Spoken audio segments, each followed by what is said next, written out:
혹시 집 어딘가에 오래된 아날로그 TV가 잠들어 있는 분은 없으신가요? 만약 그렇다면 전원을 한번 켜보세요. 농담이 아니고요. 정말 한번 켜보시길 바랍니다. 아마 화면에는 독특한 흑백의 형상이 나타날 겁니다. 그걸 유심히 살펴보세요. 여러분 안녕하세요.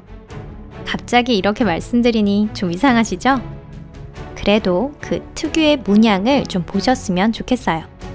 바로 여러분이 보시는 화면의 약 1% 정도가 우주 마이크로파 배경이기 때문입니다.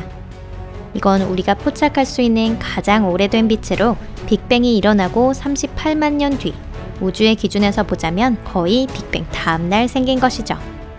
배경방사의 광자는 지구로 날아오는 동안 우주 공간의 팽창에 의해 마이크로파 파장 영역에 도달합니다. 즉, 여러분은 지금 TV 화면을 보고 있는 동시에 초기의 우주를 보고 있는 것이죠. 그럼 도대체 이 배경방사는 왜 생겨난 것일까요? 그리고 연구를 진행하면 우리는 무엇을 알 수 있을까요? 여기는 토픽입니다. 여러분들께 지식이라는 이름의 빛을 비춰드리는 채널입니다. 그럼 오늘도 시작해볼까요?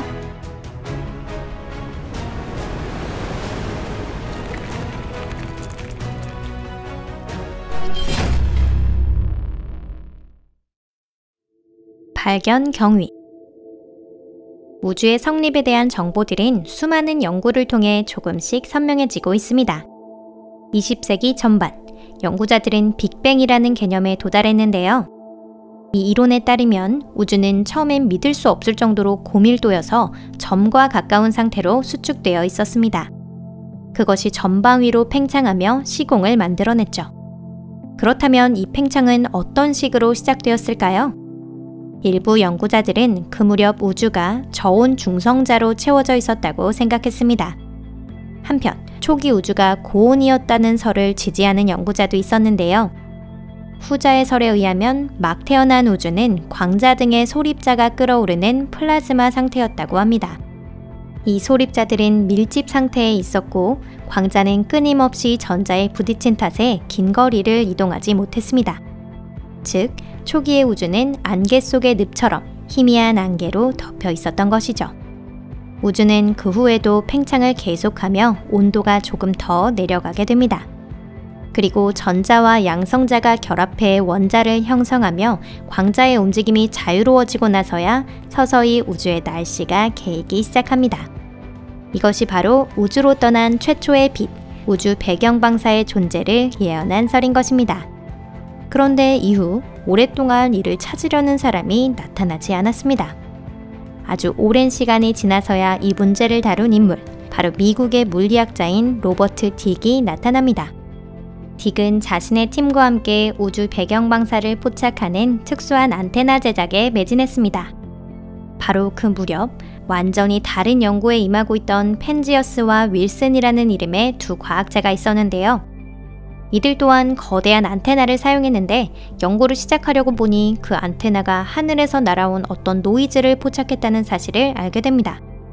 초창기에는 안테나에 똥을 싸는 비둘기 때문이라고 생각했는데 안테나를 청소하고 새들을 쫓아냈는데도 신호는 사라지지 않았죠. 이 두 명의 과학자는 우연하게 딕보다 앞서 배경방사를 발견하게 된 것입니다. 이들은 곧바로 딕에게 연락해 발견 소식을 전했어요. 딕은 화내지 않고 오히려 장난스럽게 웃으며 팀원들의 성공을 축하했다고 하네요. 깨끗하게 승부를 인정하는 모습 정말 멋지죠? 우연에 의해 처음으로 발견된 우주 배경방사. 하지만 그 발견의 가치는 헤아릴 수 없습니다. 우주 배경방사는 빅뱅 이론이 맞다는 사실을 증명해냈으며 이로 인해 이 이론은 모든 우주론의 기반이 되게 됩니다. 이 이론이 없었다면 셸던이 주인공인 드라마 시리즈도 귀에 남는 저 사운드 트랙도 태어나지 않았을 겁니다. 배경방사의 특성. 이처럼 우주 배경방사란 빅뱅이 일어난 직후 우주에서 도착하는 일종의 메아리라고 할 수 있습니다. 그 시점에서 대략 3000켈빈이었던 배경방사의 온도는 시간의 경과와 함께 2.7켈빈이라고 하는 우리가 느낄 수 없을 정도의 수준까지 떨어집니다. 우주 배경방사는 마이크로파의 파장 영역에서 관측되어 지구로부터 460억 광년 떨어진 장소에 도달합니다. 우주 전체에 두루 퍼져 있는 이 오래된 광자는 지금 존재하는 항성을 모두 모은 빛보다 훨씬 많습니다. 우주 배경방사는 망원경을 통해 보면 거의 균일하게 관측되는데요. 장소에 따라서는 100분의 몇 도 정도의 아주 적은 온도의 편중을 볼 수 있습니다. 판별 가능한 수준의 이런 편향은 우주 탄생 직후에 일어난 양자 흔들림에 의한 것이라고 알려져 있습니다. 우주 배경방사 온도가 평균보다 약간 높은 곳에는 은하나 은하단이 있고 온도가 낮은 곳은 비어 있을 겁니다. 다시 말해 이 우주 배경방사란 아주 자세한 우주 지도로서의 역할도 수행하고 있는 것이죠. 우주 마이크로파 배경방사가 불균일하다는 사실은 전체 물질의 70%가 암흑에너지이고 25%는 암흑물질이며 우리에게 익숙한 중입자, 즉 눈에 보이는 물질인 불과 5%에 불과하다는 것을 보여줍니다.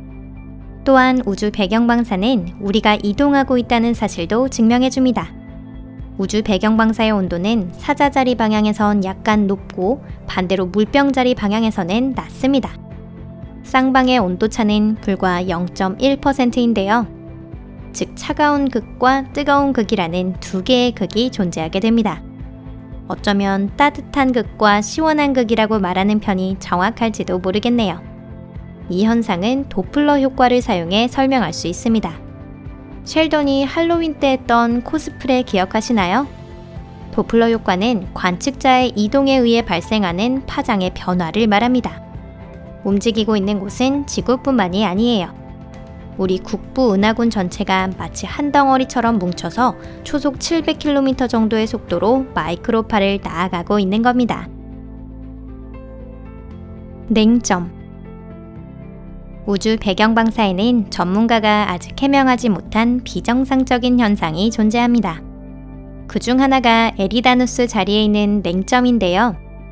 언뜻 보면 별다른 점은 없는 단순히 우주 배경 방사 온도가 낮은 곳일 뿐입니다. 우주에는 이런 지역이 많은데 대체 여기 어디에 신기함이 숨어 있는 걸까요? 하지만 연구자들이 놀란 부분은 바로 냉점의 크기였습니다. 그 폭은 무려 5억에서 10억 광년에 달합니다. 게다가 이 구역의 온도는 다른 천공 영역에 비해 훨씬 낮은 10분의 1 정도밖에 되지 않습니다. 무언가 이상이 있다는 건 분명해 보이네요. 냉점의 기원을 거슬러 가보면 비교적 늦은 시기에 생겼다는 설과 우주 탄생 초기에 생겼다는 설 두 가지가 있습니다. 첫 번째 가설이 맞다면 이 이상의 존재는 공동으로 설명할 수 있습니다. 우리가 에리다누스 자리에서 거대한 보이드를 발견한 것은 엄청난 행운이었다고 할 수 있죠.